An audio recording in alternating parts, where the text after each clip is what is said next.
Welcome to the Under 8 Podcast, a daily college basketball show brought to you every weekday in under 8 minutes. At the time of recording, it is Monday, December 4th at 9 p.m. My name is Josh Mullenix. On today's pod, Purdue bounces back against Iowa and rankings galore on this Monday in college hoops. It's all right now on the Under 8 Podcast.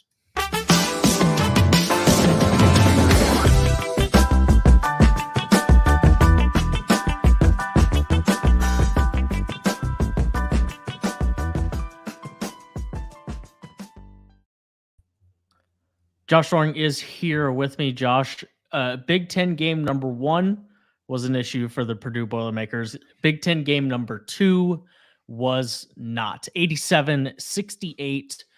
The Fighting Matt Painters beat Iowa, moved to 8-1.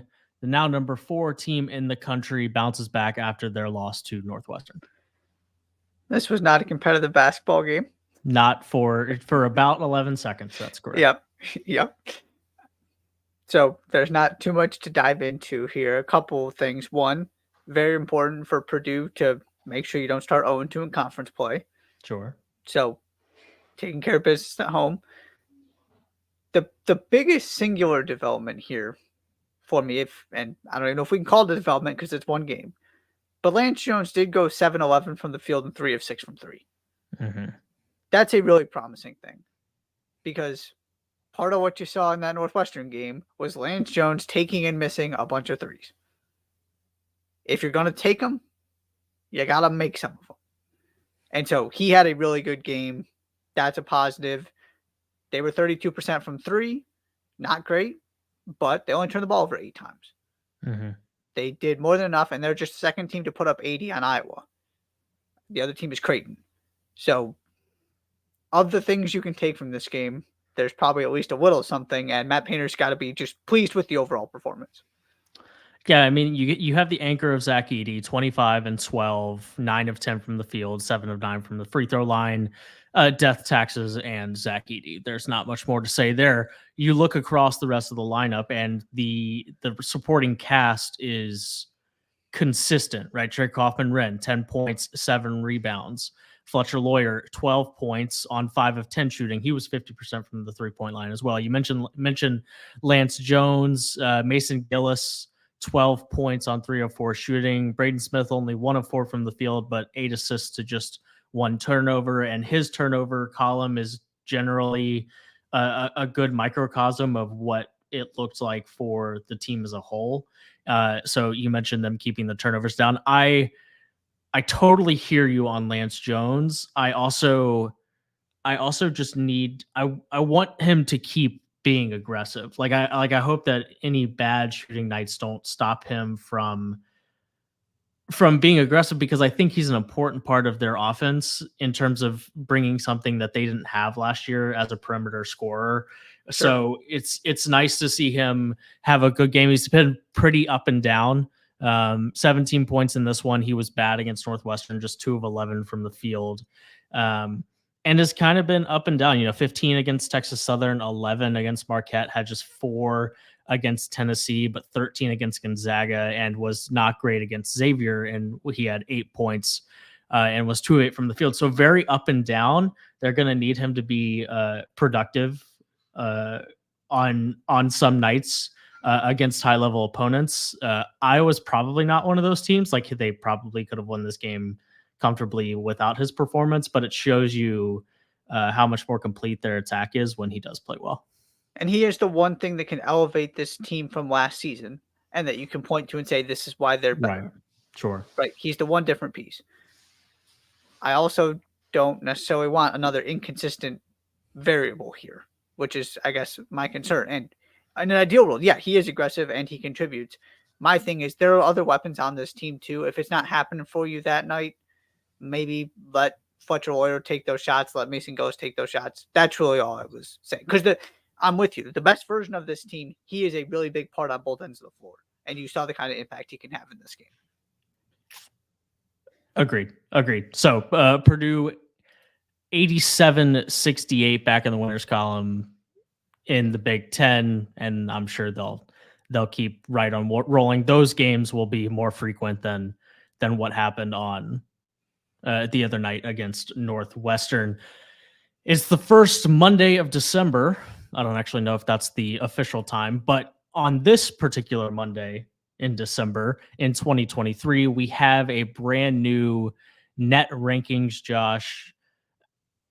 Starts with Houston, followed closely by BYU. The top 5 looks like Houston, BYU, Arizona, Creighton, and Purdue. As far as opening net rankings go, this one is relatively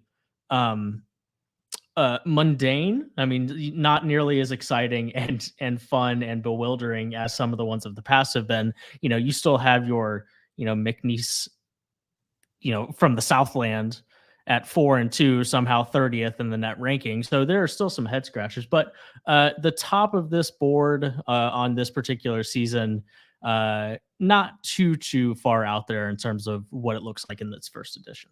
Yeah, I mean, you do have BYU, Colorado State, and Princeton all in the top 10.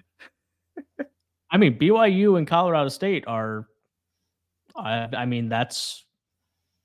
those are teams that have beat up on bad teams and not had any bad losses, and that, especially in the season, is what's going to get you deep into the net rankings. Yeah, and Colorado State is not even that far off of in the AP poll because of the win over Creighton and what they've done so far. So it's not absurd. It's just kind of funny to me that we're going, this is actually a pretty calm net rankings debut, and here we are with those 3 teams in the top 10 still. That just tells you more about the other polls more than this one, I would argue. Some other on the men's side, real quick, some other interesting ones to throw out there. Gonzaga 31, Duke 37, Kentucky 45, Miami 63. That surprised me. Ole Miss 95, UCLA 103, Arkansas 117, Indiana 137, Georgia Tech, even with the win over Duke, 142, LSU 165. Those were some of the ones that caught my attention. Yeah, certainly some of those that you'll expect to be very different by the time you get to Selection Sunday, and some of those, USC at 78 is one of those that I wouldn't have expected 2 weeks ago, 3 weeks ago, after the way that they started and the way Isaiah Collier looked, but they haven't been great as of late. And of course, there will be some that take a significant step forward as we get deeper into conference play. On the women's side, real quick, South Carolina #1. That's the way it should be. As long as we get that right, I think we're starting in a strong spot. Stanford #2. We talked about them yesterday. Texas at 9-0. #3, Utah 4, and Notre Dame 5. That's the way it looks near the top for the women. Yeah, the couple interesting things to add there. Unranked Michigan State from an AP poll standpoint is at #7, right behind Iowa. I just find that funny that apparently it's really close for the Big Ten right there. And then, of course, your eyes go to LSU. LSU's down at 20. At the end of the day, this is all going to work itself out. It's just how the metrics have to do and all of the calculations, and teams that play favorable schedules, beat up on the bad teams, are going to look really good right now. Teams that have a couple losses, not so much. It's all going to work itself out in the end. No need to get worked up about it, but interesting to see where everybody starts. Most certainly. We do also today have a brand new AP top 25. And after a weird week for top 15 teams, with Purdue losing and it not being a flawless week for other teams near the top of the rankings, especially on the men's side, Josh, it was Arizona who stayed perfect. And so they getting 59 first place votes. They are 7-0, and they are the #1 team in the country on this Monday. Do you know the last time they were #1? I do not. Did they get there in the last couple of years at one point? Nope. Wow. Okay, so it must have been 2. I feel like they were at 2, weren't they? It was at 2 or 3. Yeah, they got very, very close. Yeah, because obviously the Benedict Mathurin season, they lived up there most of the year. It was January 2014. So there's your fun fact, courtesy of the Associated Press. There you go. Who was on that Arizona team? Which Arizona team is that? Is that the DeAndre Ayton team? No, I feel like that was too long ago. I feel like that was too long ago. Yeah. 2013-14. That's a Nick Johnson, Aaron Gordon, TJ McConnell, Gabe York, Rondé Hollis Jefferson team. That team. Okay. That checks out. Now on the year after, they were 34-4. So it depends on when in 2014. Do you know which specifically? It's January 2014. January 2014. Okay, so it was that team. There you go. then, 33-5 that team went. Yeah. That would do it. There you go. Yeah. Purdue, we already mentioned, down to 4. Marquette dropping down to 8. Colorado State, North Carolina, 2 of your big risers. Colorado State up to 13, North Carolina up to 9. I was also curious what the committee was going to do with Wisconsin, or not the committee, the voters. We're in CFP mode here. What the voters were going to do with Wisconsin. Wisconsin is number 23, just behind Duke at 22. So Badgers are, as of right now, top 25 team. That's about all that jumped out to me. Yeah, I just wanted to also point out that Houston has yet to lose. Houston is the number 1 ranked defense in the country yet again. They are number 1 at KenPom, and they beat Xavier by 6 on the road. It never really felt like that was going to be an issue. Beat Utah by 10. Those are their 2 best wins so far. They haven't played a super impressive schedule, and quite frankly won't. They're not going to, the remainder of their non-conference games are Rice, Jackson State. They do play Texas A&M, but then it's Texas State and Penn. So Texas A&M is going to be really the only game remaining on the Cougars non-conference schedule to see them play another high quality team. Of course, you'll get to the Big 12 conference schedule. And so that's less of an issue than years past in terms of Kelvin Sampson trying to make sure that they establish themselves as a really good team by playing teams like Alabama, playing teams like Virginia, like they did last year. But Houston, no one talking about them again. The metrics are excellent, and they're undefeated number 3 in this week's poll. Yeah, it's going to be weird this season because it's almost reversed where, they're just there. We all expect them to be really good. They're doing their thing. We're going to start talking about them once they start playing the Kansases and Baylors of the world. Correct. Because it looks like we got a 3-horse race, which is fantastic for the Big 12. So we'll be talking about the Cougars at the right time. Don't you worry. On the women's side, UConn is really lacking. 17th in this week's poll. It's their worst ranking in like 30 years. What a disappointment. 1993-94. What a disappointment for Gino Auriemma. That is honestly one of the, there are a lot of incredible stats of the Gino Auriemma era, but that is one of them. That they're still not in danger of actually dropping out of the poll at this moment in time, and yet it's their worst ranking since 1993-94. That's ludicrous. It's quite something. Actually ludicrous. Yeah.